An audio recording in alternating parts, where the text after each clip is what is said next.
여러분 좌우옆 분들 축복합시다. 축복합니다. 잘 만났습니다. 제가 기도해 드릴게요. 장로님, 권사님, 집사님.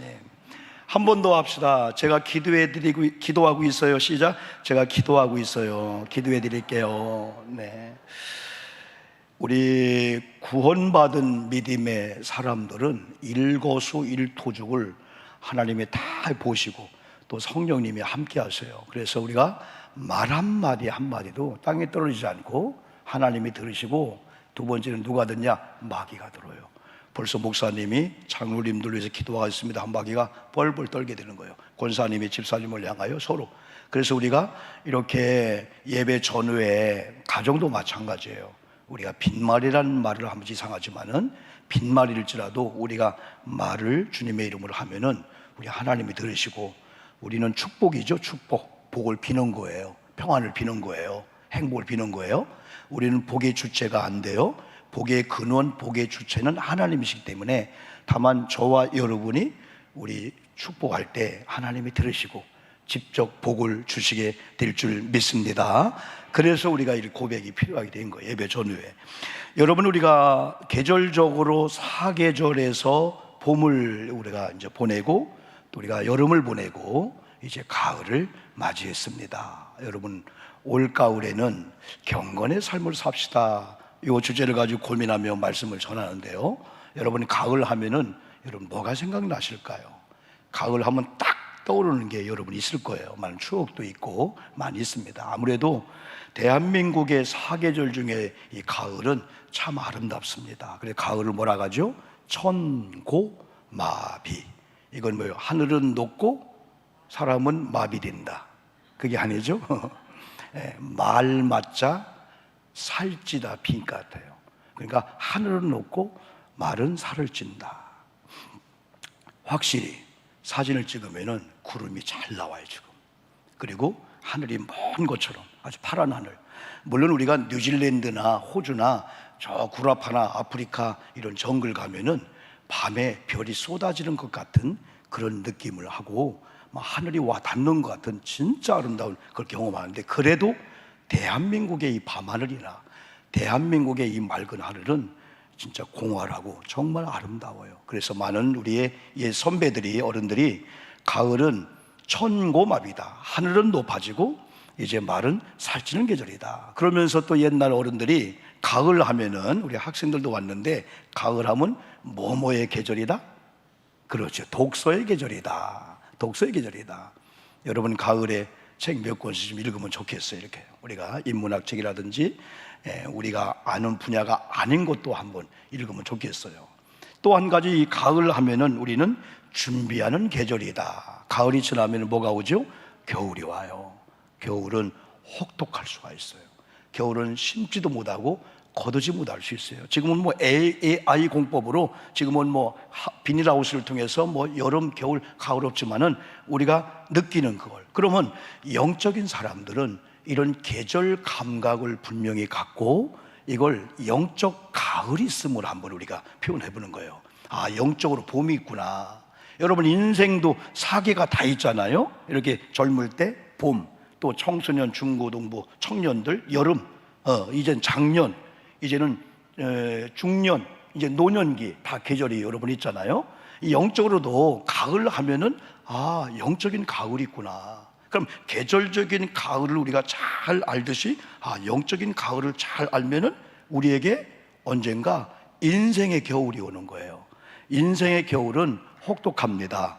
인생의 겨울은 할 수 없을 때가 올 수 있어요. 그래서 인생의 겨울이 온다 할지라도 가을에 잘 준비해서 거둔 사람들은 겨울을 넉넉히 날 수가 있고, 또 가을을 잘 준비하면은 겨울을 날 뿐만 아니라 또 다음 봄에 파종할 수 있는 씨앗들을 준비하게 되는 거예요. 그래서 겨울이 지나면은 봄이 되면은 준비한 씨앗을 가지고 파종하면은 상상도 못하는 기대감이 우리에게 여러분 있게 되는 거죠. 그러면서 여름이 문을 활짝 열어놓고 밖으로 라면은 가을은 서서히 문을 닫고 안으로. 그래서 없는 사람들, 굶주리고 힘든 사람이 오히려 여름이 날 수가 있어요. 조금만 부지런하면은 옛날 우리 어른들은 이삭주필을 했습니다. 고구마밭에, 감자밭에 혹은 벼이삭을 얼마든지 부지런하면은 우리가 여러분 그 일을 할 수가 있습니다. 그런데 여러분 우리가 배고프면은 지나가다가 문 열렸네, 집사님 점심 드시네, 아이 그냥 물어본 거예요 하는데 들어오라 하는데 아니 괜찮아, 또 들어가서 숟갈 들고 밥을 먹을 수가 있는데 겨울 되고 가을 되면은 하나씩 문이 닫히는 거예요. 그래서 저러가 잘 모르는 시대가 온다는 거죠. 이거 인생의 겨울도 여러분 마찬가지예요. 그래서 올 가을에는 영적인 우리 성도님들이 어떻게 하면 이 가을을 잘 거둘까, 그래서 겨울을 준비할까. 그래서 제목이 올 가을에는 경건의 삶을 살자. 한번 따라해 볼까요? 올 가을에는 결혼을 하자. 시집을 보내자. 뭐 그 일도 중요합니다. 근데 영적인 우리들이 같이 이 말씀 본문을 중심으로 같이 고민하는 것은 올 가을에는 한번 따라해 볼까요? 경건의 삶을 살자. 경건의 삶을 살자. 지금 영적인 크리스찬들에게 있어서 중요한 것은 영적인 그리스도인답게 사는 거예요. 그러면 영적인 그리스도인답게 사는 것은 성경에 정확하게 해답이 나왔어요. 우리가 사람이면 사람이냐, 사람이 사람답게 살아야 사람이지. 옛날 윤리 시간에 많이 배웠거든요, 도덕 시간에. 그러면 그리스도인이면 그리스도인이야, 그리스도인답게 살아야 되지. 근데 성경의 해답은 너무나 진리야. 성경의 해답은, 진리는 뭐냐면 아이든지 어른이든지 배웠든지 못 배웠든지 건강하든 안 건강하든 아무 상관이 없어. 진리이신 복음이신 예수만 받아들이면은 바로 성경을 통해서 해답을 다 얻는데, 성경의 해답은 너무 쉬워요. 누구나 할 수 있어. 이 원리, 오늘도 그 원리가 여기서 나오는 거예요. 그러면 코로나가 아무리 우리를 힘들게 하고 삶을 포기하게 할 수도 있다 하겠지만은 우리는 적당히 살아서는 안 된다는 거죠. 그리고 코로나에 의해서 우리가 좌우 그냥 파도에 휩쓸려 하면 안 된다는 거죠. 영적인 사람들은 환경도 코로나도 이 상황도 우리가 때로는 다스리고 바꿀 수 있는 그런 권세와 능력을 소유한 우리이기 때문에 세상 사람들처럼 우르르 우르르 뉴스가 우르르 우르르 그게 아니에요. 때로는 성경은 역설적이야, 아주 역동적이야. 성경의 이 해답을 우리 원하는 거죠. 그러면서 성경적인 이 경건의 의미가 뭘까요? 경건, 여러분이 우리 목사님은 경건하다, 야 우리 장로님은 경건하다, 요즘 우리 남편이 교회에 열심히 나가더니 경건해졌어, 경건의 삶을 살았어. 좋다는 거예요, 나쁘다는 거예요? 무조건 좋은 거예요. 그런데 성경에서 이 경건을 구약시대 용어하고 신약시대 용어를 비교해서 설명해 보면, 구약에서는 이 경건을 하시드 그랬어요, 히브리어로. 구약의 언어는 히브리어잖아요. 하시드 하면 경건. 신약에서는 유세베이야 이 경건인데, 이건 두 가지 의미인데, 하나는 하나님께서 지금도 나를 관찰하시고 감찰하시고 보고 계시다고 하는 것을 의식하는 게 경건이에요, 경건. 두 번째는 하나님을 경외하고 하나님을 사랑하고 하나님을 신뢰하고 하나님을 존중하는 마음이 내 속에 막 이글이글 막 다 오르는 거야. 이야, 하나님을 사랑합니다, 하나님을 경외합니다. 진짜 이 경건은 경건의 삶으로 묻어나오는데, 이제는 보여지는 사람들, 보여지는 부모님들, 우리 주변에 어려운 사람들이 주님을 바라보는 눈으로 바라봤더니 도와줘야 되는구나, 말 한마디로 내가 이렇게 좀 토닥토닥 해줘야겠구나. 이게 경건의 삶이에요. 하나님에 대한 그 존중과 경외와 사랑합니다, 하나님을 두려워합니다, 그런 마음을 가지고 보여준 사람한테 그걸 적용하고 삶으로. 그래서 많은 안 믿는 사람들은 우리가 교회 가서 이렇게 예배 드리고 은혜 받는 거 별로 관심도 없고 잘 몰라요. 근데 교회 문을 열고 나오는 순간에 교회 앞에 구멍가게 주인이 정확히 아는 거야. 야, 저 교회는 들어갈 때 다 파김치가 되어서 뭐가 삶에 지쳤는지 세상 무거운 걸 혼자 다 짊어지는 것처럼 다 픽시 들어가는데, 축도 끝나고 나오면 그냥 할렐루야 하고 막 구멍가게에서 들어갈 때는 라면 좀 하나 줘요.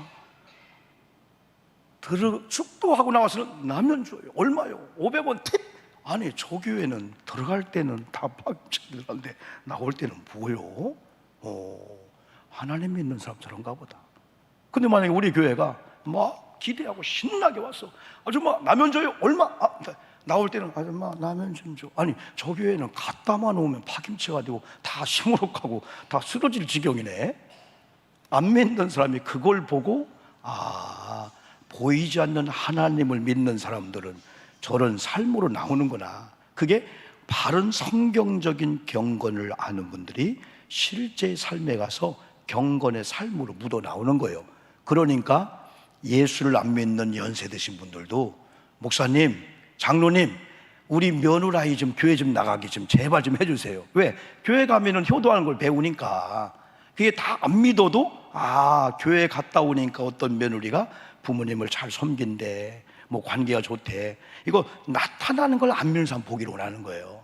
그래서 우리 어떻게 보면 경건의 삶이 진짜 하나님을 경외하는 우리들의 숙제 중에 숙제가 실제 삶에 가서 경건의 삶을 사는 거, 이게 중요하고, 오늘 7절에서는 망령뛰고 허탄한 신화를 버리고 경건에 이르도록 네 자신을 연단하라, 이걸 보면은 경건한 삶은 망령뛴 삶, 허탄한 신화를 따라가는 삶이 아니구나. 이 삶은 경건의 삶과 반대가 되는 거구나. 그러면서 우리가 이 경건의 삶을 살 때, 이 경건하면은 오늘 성경은 거룩한 삶이라고 얘기를 해주고 있어요. 거룩한 삶이라고. 거룩한 삶, 다시 말하면 경건한 삶은 거룩한 삶이다. 그러면 거룩한 삶을 어떻게 살아야 되냐? 오늘은 우리가 참된 경건의 삶을 우리가 9월달부터는 살기 위해서는 첫째로 경건한 삶은 거룩한 삶인데, 이 거룩한 삶은 기도와 말씀으로 가능하다는 사실이에요. 이게 5절 말씀을 우리가 읽지 않았지만은 5절 말씀에 뭐라고 말씀했냐면 하나님의 말씀과 기도로 거룩하여짐이라. 제가 두 번째 파트에서도 이걸 더 강조할 건데요, 바울은 디모데전서 4장 6절에서 디모데에게 형제를 깨우치는 사역을 잘할 것을 부탁하는 거예요. 누구에게요? 디모데에게. 누구를? 형제를. 그러면 바울이 지금 편지를 쓰는 대상은 디모데야. 디모데야, 너 네 주변에 형제들 있지? 이걸 보니까 넌 크리스찬이 아닌 크리스찬들, 교회 다니는 성도들, 교회 오래 다니는 성도 중에 깨워야 될 성도가 있다는 거예요. 여러분이 이 깨운다라고 하는 것은 어떤 경우는 흔들어서 여보 일어날 때요, 얼른 일어나잖아요. 안 일어나는 거예요. 어떤 상태는 어떻게 해야 돼요? 막 꼬집기도 하고 막 그냥 알람을 갖다 막 소리를 해도 안 깨우면은 나중에 우리 애들이 기절했네. 그럼 어떻게 해야 돼요? 119를 부르기도 하지만은 옛날 어른들은 찬불 갖다 막 끼얹어 갖고 막 어이구 엄마, 그럼 너 일어나야 되지. 여기서 일 깨운다, 깨우친다라고 하는 것은 하나님이 원하는 방향으로 턴하게 만들어 주라는 거예요. 그러면 여기에서 일 깨움을 받아야 되고 깨우침을 받아야 될 사람이 누구냐? 너는 아니라는 거예요. 오늘 여기에 있는 우리 모든 성도님들이 잠자고 있는 사람들 하나님께로 돌아오게 하는 그런 사역자지, 우리가 잠을 자고 있고 누구를 통해 신방받으면서 일깨움 당해야 될 사람이 아니고, 우리는 잠자고 있는 사람들, 신앙을 멀리하는 사람들, 하나님 방향이 아닌 방향을 하는 사람들 턴을 자꾸 옮기게 하는 그런 사역자, 사명을 부여받은 여러분인 줄 믿습니다. 그러면 여기 형제들은 누굴까요? 1절, 2절, 3절, 4절, 5절은 안 읽었지만은 1절의 삶을 사는 자들이에요. 2절에 사는 삶을 사는 자들이에요. 3절의 삶을 사는 자들이에요. 그러면 1절이 누군가? 이걸 보면은 여러분들이 긴가민가 있는 나는 아니구나, 정확하게 볼 수가 있어요. 성경은 거울이니까. 어떤 사람이 믿음에서 떠나 미혹하는 영과 귀신의 가르침을 따른 자들, 이게 형제들이에요. 여러분 잘 보세요. 여러분이 믿음을 떠났습니까? 여러분이 미혹한 영과 귀신의 가르침을 따라가고 그 모임에 합세하고 있습니까? 아니지요. 그럼 여러분들은 깨우쳐야 될 사람이라는 거예요. 신앙인의 가장 무서운 죄는 배교한 일입니다. 하나님을 믿는 사람들이 어느 날 하나님을 안 믿고 교회를, 진리를, 예수님을 배교하고 대적하는 거예요. 그게 이 원문에 보면 적그리스도들, 적그리스도, 이 사람들을 그래도 하나님은 깨워주라는 거예요. 아직 형벌이 아니라는 거예요. 아직 버릴 때가 아니라는 거예요. 형제이기 때문에, 교회의 성도이기 때문에. 2절에서는 자기의 양심이 화인을 맞아서 외식함으로 거짓말하는 자들. 여러분 양심이 있잖아요. 화인 안 맞았잖아요. 그리고 외식 안 하잖아요. 외식은 그런 척하는 거예요. 옛날 성경은 바리새인들, 종교 지도자들을 가리켜서 외식하는 자들 그랬어요.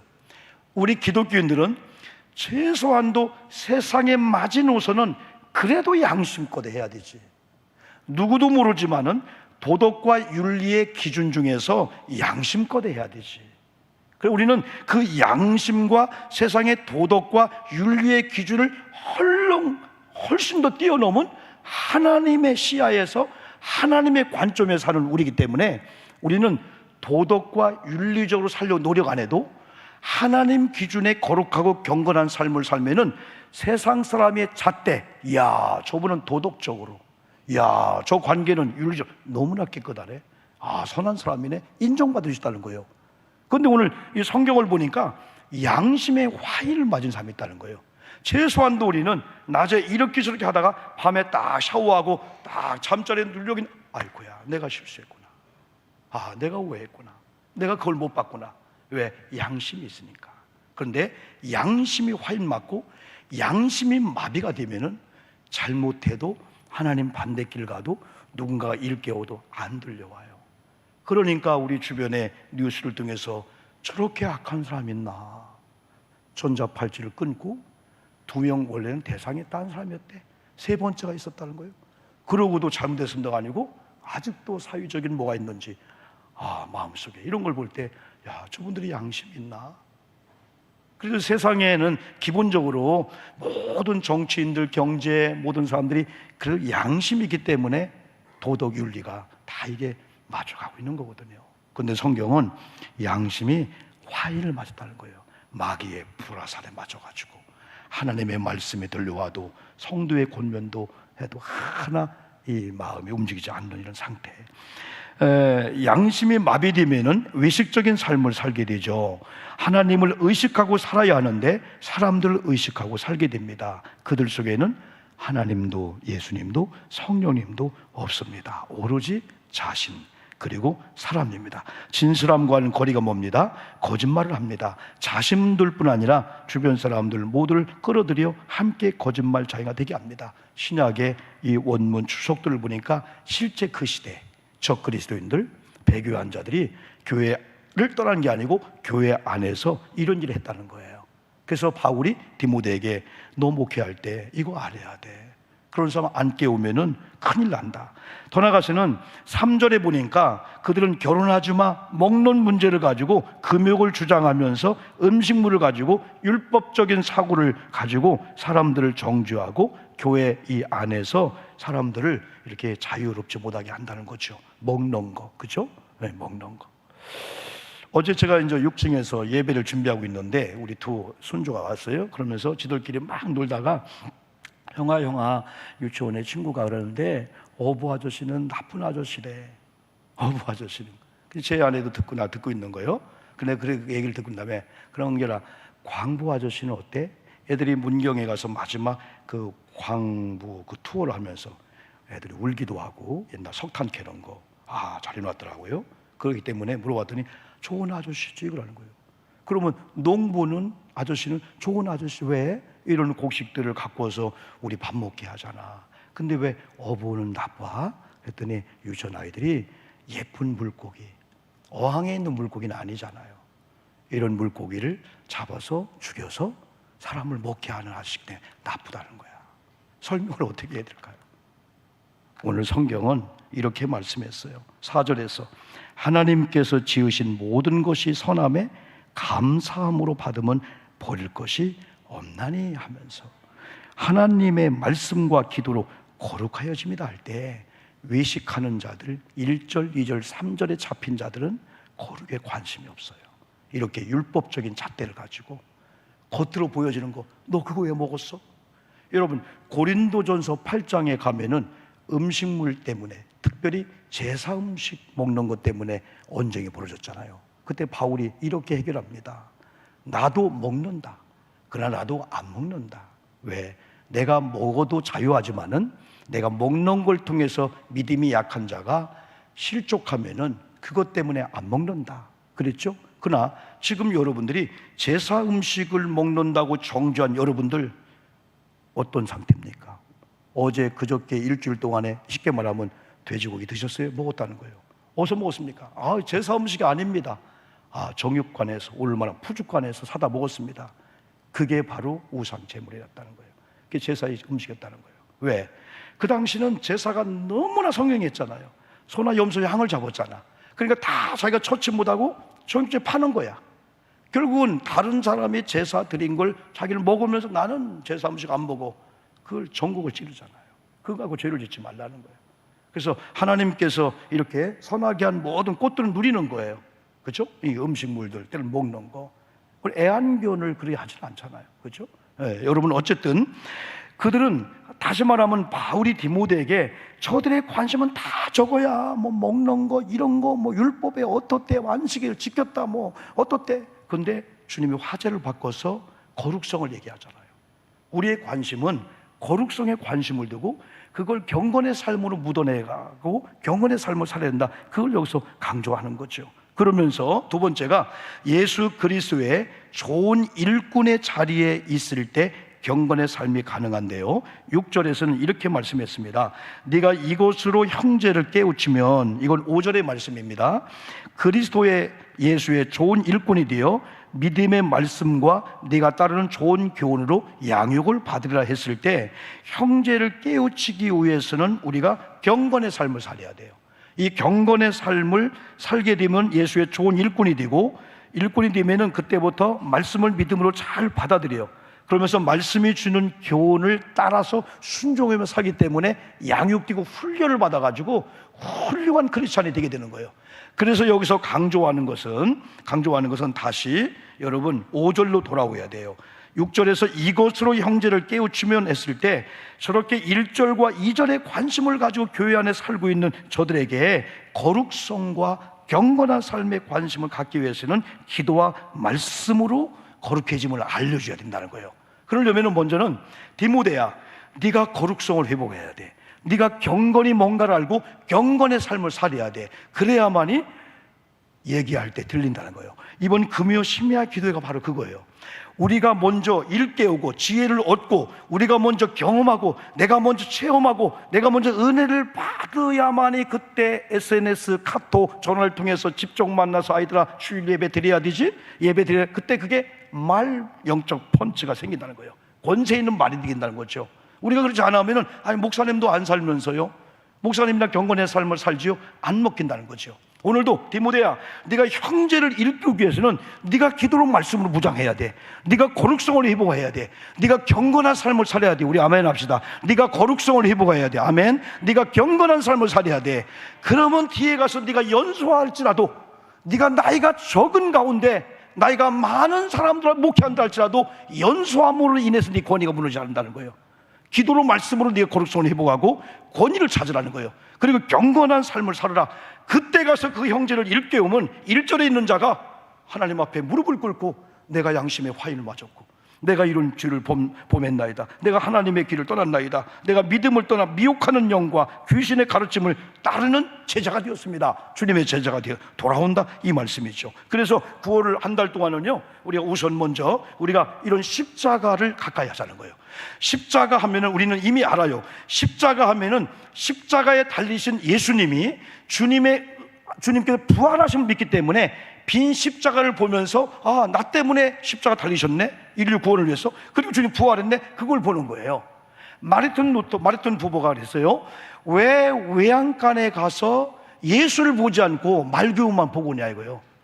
말구유에 누워있는 예수를 보라 이거죠. 우리는 십자가를 보면서 그냥 십자가 달린 예수, 그게 아니고 나를 위해서, 인류 구속을 위해서, 그리고 부활하신 예수님 보기 때문에 9월달은 양쪽 날개에 십자가를 중심으로 우리가 하면서 양쪽 날개, 하나는 말씀이란 날개, 하나는 기도란 날개 하자는 거죠.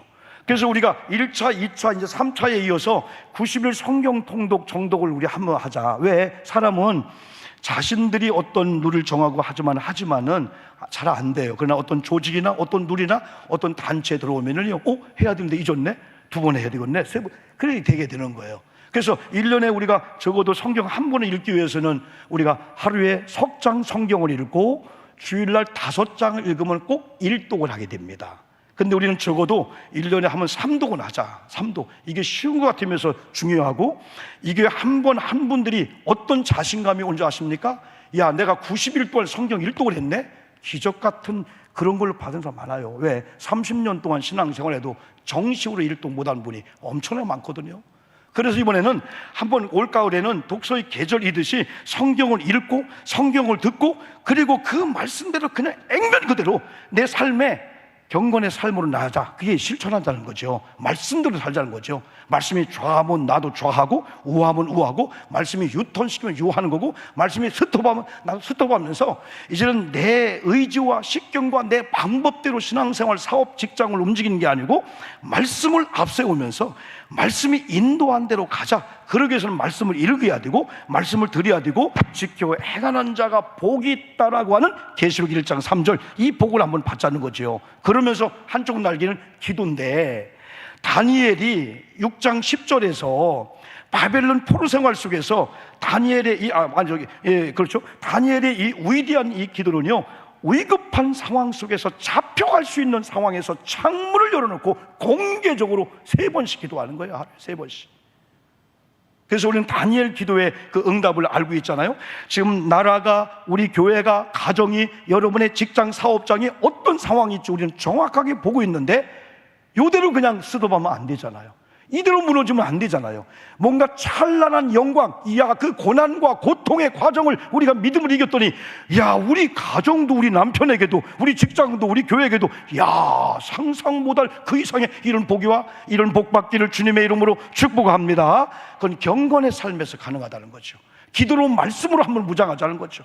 한번 9월 오늘 5일이니까 오늘부터 한번 아침에 한번 일어나자마자, 새벽기도 못 오면 5분도 좋아요, 1분 좋아요, 12시 반을 중심으로 해서 한번 9시 반을 중심으로 해서 알람을 다 해놓고 우리 교우들이 동시다발로 그 시간만 되면은 자동차를 타고 가다 눈 뜨고, 하나님, 우리 교회, 우리 목사님, 우리 지금 아픈 누구 성도님 역사가 나타납니다. 저는 근간 1, 2개월 동안에 교회, 가정, 여러모로 우리 교우들 아픈 사건이 있을 때마다 중보기도한 팀들의 기도를, 이야, 하나님이 이렇게 비하기를 주시고 이렇게 역사하구나. 여러분, 중보기도의 위력을 경험하기를 주님의 이름으로 축복합니다. 말씀은 권세, 말씀은 능력이기 때문에 계속 여러분에게 말씀한 대로, 히브리 4장 6절 있죠. 살아있는 말씀이야. 이 말씀을 주의 종들이 선포할 때, 여러분이 읽으면서 네마의 말씀을 들을 때 이 말씀이 살아 운동력이 있어 좌우의 날선 어느 것보다 예리하여 우리 혼, 영, 우리 심령, 골수, 생각까지도 나게 하는 그런 역사가 있는 말씀을 사모하시고 사랑하시고, 한번 이런 일에 동참하시면서 여러분 기도와 말씀의 양쪽 날개를 십자가 중심으로 진행하기를 주님의 이름으로 축복합니다. 마지막의 결론은 당연히 해야 되는데, 이런 거룩한 삶을, 이런 경건의 삶을 우리가 살기 위해서 막 이제부터는 욕심을 내야 돼요. 이제는 연단도 해야 돼, 막 연습도 해야 돼. 그래서 성경은 여러 가지 말씀이 여러분 있지만은 그 성경 그런 가운데 우리에게 주는 많은 교훈이 있어요. 그 중에 하나가 크도다 경건의 비밀이요 그렇지 않다느니 없도다. 이게 디모데전서 3장 16절 이 말씀입니다. 경건의 모양은 있으나 경건의 능력은 부인한 자니 이 같은 자들에게서 네가 돌아서라. 이 말씀은 디모데 후서 3장 5절로 6절의 이 말씀입니다. 저는 이렇게 한번 성일교회를 이게 마무리 한번 하겠습니다. 여러분, 우리가 이렇게 경건의 삶을 살면은 당연한데, 오늘 성경은 8절에서 경건은 범사에 유익이 있다는 거예요. 우리 아멘 합시다. 아멘. 경건의 삶을 살기만 하면 여러분의 범사에 하나님이 유익한 점을 주실 줄 믿습니다. 금생과 내생의 약속이 있다. 하나님의 약속이에요. 너희들이 두려운 마음을 가지고 하나님을 경외한 마음을 가지고 경건한 삶을 살기만 하라. 하나님을 앞에서 거룩한 삶을 살기만 하면은 너희들 지금 살고 있는 금생, 앞으로 영원한 삶, 영원한 나라 천국의 내생까지도 내가 다 이렇게 약속하마. 그 약속이 있는 이 경건은 우리에게 얼마나 귀한지 몰라요. 이 땅에서 경건한 삶을 사는 자들이 복이 있다는 말씀입니다. 심지어 영원한 천국의 삶을 또 하나님이 이게 보장해 주고 있는 겁니다. 여러분, 자연적인 계절 중에서 가을이 지나면은 겨울이 옵니다. 영적인 가을이다 생각하시면서 내게도, 우리 교회에게도, 우리 사업장에도 영적인 겨울이 올 수 있다. 혹독한 겨울이 올 수 있다. 옛날 우리 어릴 때 겨울은 너무나 추웠습니다. 너무나 배고팠습니다. 그렇지만은 아랫목에서, 추웠지만 아랫목에서 여러분 그 방 옆에 통과리, 충청도 통과리, 거기에 고구마가 있었어요. 아이들아 고구마 갖고 와라. 하루에 쪄먹기도 하고요. 배가 안 고팠습니다. 여러분들요. 왜? 준비했기 때문에. 여러분 우리에게 영적인 겨울이 올 수 있어요. 인생의 겨울이, 주님의 재림일 수 있어요. 아니면 저와 여러분이 하나님이 불러갈 수 있습니다. 죽음을 준비해야 돼요. 영적인 겨울을 준비해야 돼요. 저는 일반 방송이지만은 19번을 보면서 한 앵커가 한원주 의사 이야기를 하는 것을 보고, 야, 저런 분도 있구나. 이 한원주 의사는 남편이 물리학 박사인데 40년 이제 전에 먼저 보내고 이 94세 연세가 되었는데도 여전히 환자를 돌보면서 이 한원주 의사, 이 박사님은 청진기를 놓지 않고 늘 있다. 그러면서도 항상 눈썹도 그리고 입술도 립스틱 옅게 바르면서 흰머리를 가리는 건모자를 쓰고 다니면서 사람은 이뻐지려고 하는 게 건강이라는 거예요. 뭔가 포기하지, 나는 늙었으니까 뭐 연세가 드셨으니까 포기 아니고, 나는 아직도 눈썹을 그리고 아직도 립스틱을 찍게 아니에요. 립스틱 찍게가 아니고 립스틱 옅게 바르면서 내가 살아야 돼. 내 흰머리, 내가 검정머리를 가려야 돼. 그렇다면 건강하다는 거죠.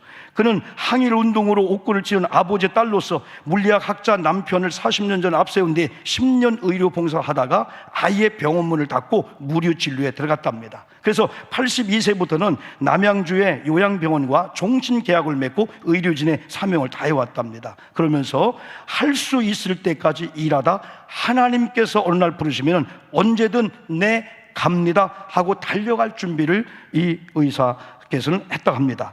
열심히 일한 인생에게는 조용한 죽음이 온다라는 네오나르도 다빈치의 말을 앵커가 인용하면서 그분은 어느 날 평온히 잠들었다고 합니다. 그러면서 뉴스 앵커는 삶이란 한 줄기 바람이 불어오는 것, 죽음이란 고요한 연못에 달이 잠기는 것, 일반적인 그런 얘기죠. 성경적인 얘기는 우리가 더 아름다운 답을 할 수 있지만은, 그런데 한원주 박사가 마지막 부름을 받으면서 남긴 한마디 말은 힘내라, 가을이다, 사랑해. 이게 그분의 묘비명이 됐다고 합니다. 여러분, 그 앵커가 얘기할 때 어떤 분은 괜히 왔네, 묘비명이 그거였대. 괜히 왔다가 가네, 묘비명이 그거였다는 겁니다. 후회한다는 겁니다. 내가 이 땅에 왜 태어났다기 죽었지? 그런데 이분의 묘비명은 힘내라, 가을이다, 사랑해. 그 말이 크리스찬 의사로서 하나님을 경외한 삶이 실제적인 삶 가운데 경건의 삶으로 나타나게 된 것을 저는 이걸 보고 우리 교도들의 비전을 나누면서 94세 연세임에도 불구하고 82세부터 다 삶을 포기할 수 있는 그런 상황이지만은 요양병원을 돌면서 종신 계약하면서 평생을 청진기를 놓지 않고 또 자기 몸을 가꾸면서 언제든지 내가 열심히 일하다가 하나님이 너와라면 내 갑니다 달려갈 준비를 했다는 거죠. 그에게 가을은 아름다웠기 때문에 일반 방송에서도 하나님이 부르시면 얘기를 하면서 이분에 대한 아름다운 마지막의 이 언어와 또 마지막에 이 묘비명을 이 소개함에 있어서 이제는 저와 여러분들이 올가을에 또 영적인 가을로 생각하시면서 경건의 삶, 하나님의 거룩성을 회복하고 거룩한 삶을 잘 사셔서 여러분을 통해서 살만 나게 하는 주변 분들, 또 여러분 내생과 금생의 복을 다 누리시고 또 주변에 잠자고 있는 분들을 영적으로 깨워주는 이런 사역을 잘 감당하기를 주님의 이름으로 축복합니다. 두 가지 기도합니다. 말씀 의지하고 결심의 기도. 두 번째, 하나님 내 병을 낫게 하옵소서. 갑자기 기도합니다. 하나님 아버지 감사합니다. 이 시간 2부 예배 나온 우리 교회